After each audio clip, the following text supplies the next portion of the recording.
everyone, we just wanted to give you a quick real-time update. We are currently at my parents' house up in Michigan. As many of you know, our YouTube series lags behind real-time quite a bit. And this was never our intention. But it's kind of just how things played out for us. And there are several reasons for this, and we'll get into that at some point. But for now, we just wanted to let you know that while our YouTube series has us on the west coast of Florida, we just hauled the boat out in St. Augustine on the east coast. In between then and now, we were fortunate enough to spend a little bit of time in the Abacos, the part of the Bahamas that have just been completely devastated by Hurricane Dorian. Seeing the destruction of these gorgeous islands has been absolutely heartbreaking. Over the past week, we've been nervous wrecks thinking about Florida, St. Augustine, and Soulianis. Fortunately, it seems like Florida and especially St. Augustine have really been spared the worst. And we've gotten a message from our boatyard that everything is looking fine. And hopefully by the time you see this, Dorian has skirted past the Carolinas and is headed back out into the Atlantic. For now, we'll take you back to the west coast of Florida for some more fun-filled times. Less anxiety-filled times. We hope you enjoy this one. Are those people on horses?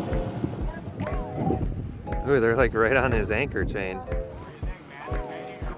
Absolutely. Oh, I hope our boat's okay. Zipping along the lake and all of a sudden, that was a dumbass move by me. It's been like 5 days since our last shower, I think. Not effectively charging our batteries at all. Without all the panels up, we're stuck. Here.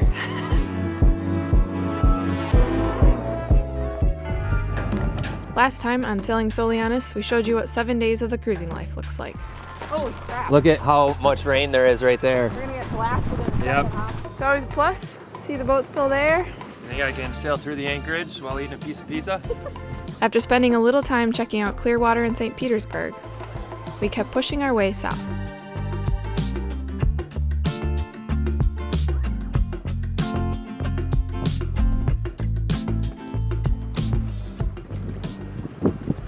How's the head sail looking?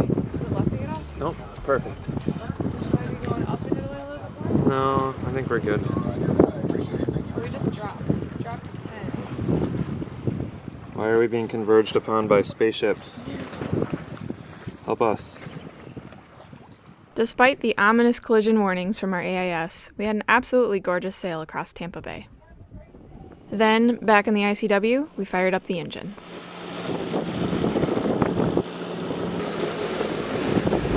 Yowza.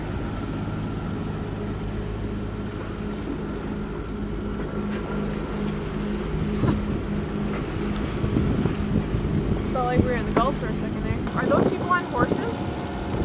What? Did they just left the beach and went around and came back to the beach? It's the Gulf out there. That's an island. Those houses have no way to get on and off except for a boat. It's a freaking sweet house though.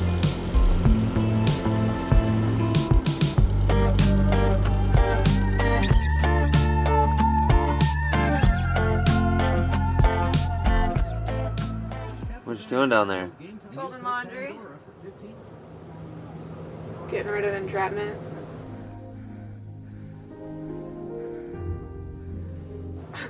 I've had a box of sweaters over there that I haven't touched in about a month, so I think it's about time they go into the V-berth and the swimsuits come out.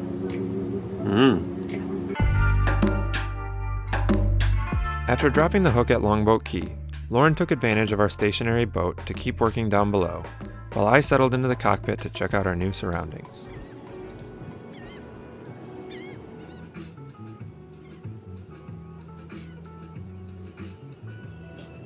I love checking out other boats anywhere we go, and noticed this catch with a bunch of passengers going out for a sunset cruise. Lauren and I ended up meeting Kurt, the owner and captain, later that night, which proved to be rather crucial a couple of days later.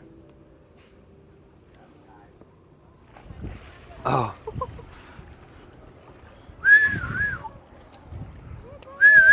He's like right under our boat. Really? Yeah. Somewhere right there. Ow, oh my gosh. Yeah. Ooh, they're like right on his anchor chain. Yeah. Oh shit.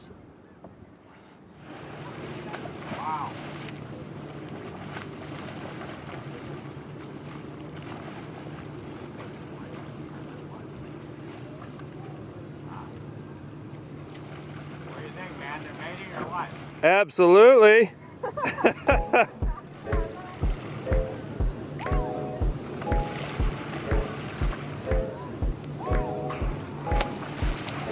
Yeah, baby. Are we gonna make it? Make it in. I don't know if we're gonna make it back out. Got blown in like 30 seconds. Now Kirk's gonna have to row us back out. Right at 15 knot headwinds. Where are we headed to? To our picnic lunch on the beach. This is a sweet little restaurant. We're Yeah. gonna have to come back. It is. Look, there's our boat. There's our boat.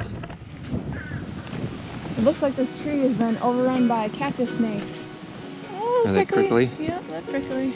Oh, it looks like rhubarb. It's purple and green. Tree rhubarb, Tree huh? rhubarb.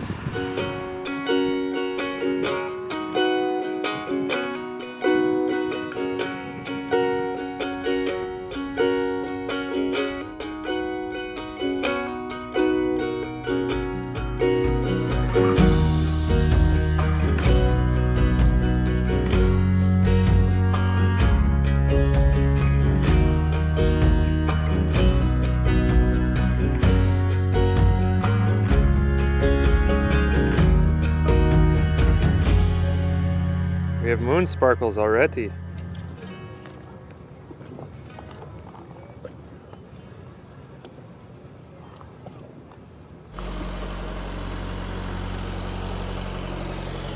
Got some waves.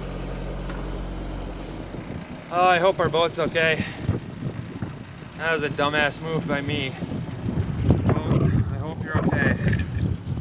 The chart plotter, it's Oh. more the underside.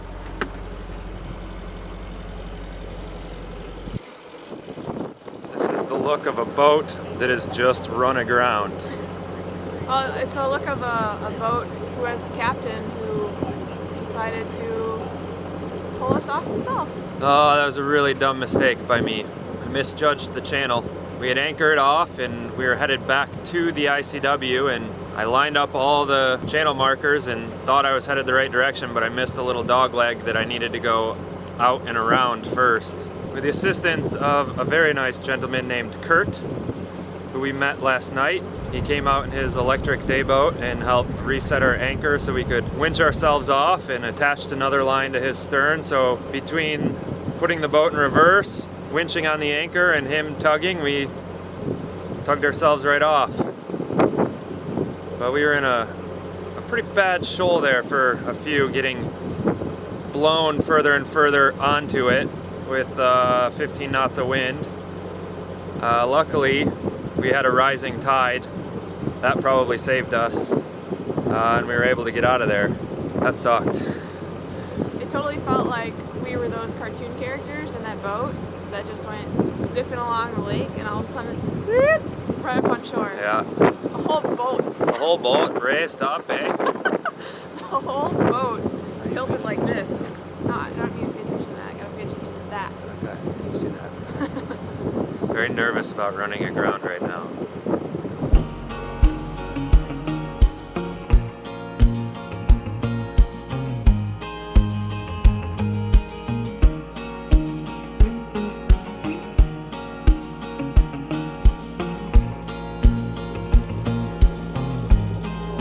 Mr. Beak is gonna get a break after this.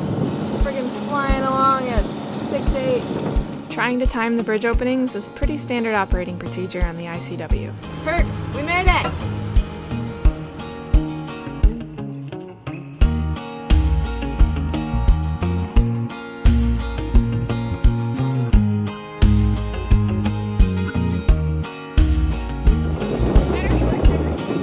I think so.